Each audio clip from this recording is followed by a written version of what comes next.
ஷைபான் பின் உமையா ரஹ்மத்துல்லாஹி அலைஹி அவர்கள் கூறுகின்றார்கள், முஆவியா ரலியல்லாஹு அன்ஹு அவர்களால் எகிப்தின் தலைவராக நியமிக்கப்பட்ட மஸ்லமா பின் முகத்தல் அவர்கள் தமக்கு உதவியாக ருவைஃபியூ என்பவரை எகிப்தின் கடற்கரை பகுதிக்கு பொறுப்பாளியாக ஆக்கியிருந்தார்.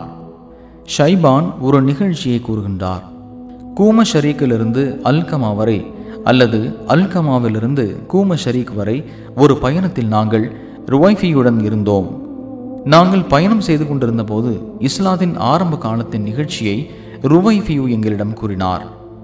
நபி ஸல்லல்லாஹு அலைஹி வஸல்லம் அவர்கள் மதீனாவுக்கு வந்த ஆரம்ப காலத்தில் எங்களுக்கு மிகவும் பொருளாதார நெருக்கடி இருந்தது.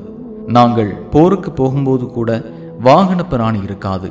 பிற நண்பர்களின் வாகன பிராணிகளை வாடகைக்கு பேசிக்கொள்வோம். அதுவும் நலிந்து மெலிந்து இருக்கும். போர் இறுதியில் போர் செல்வங்கள் ஏதேனும் கிடைத்தால் வாடகைக்காக எனக்கு பாதி உனக்கு பாதி என்றும், ஈட்டியின் மேல் பகுதி கூர்மையான பகுதி ஒருவருக்கும் மற்றொருவருக்கு கீழ்ப்பகுதி குச்சி என்றும் பேசிக்கொள்வோம்.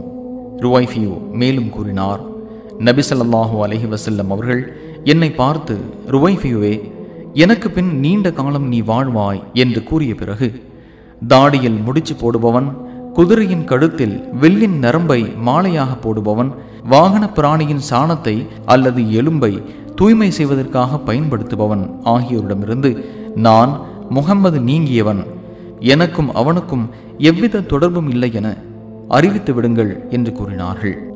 அபூ தாவூத் 33.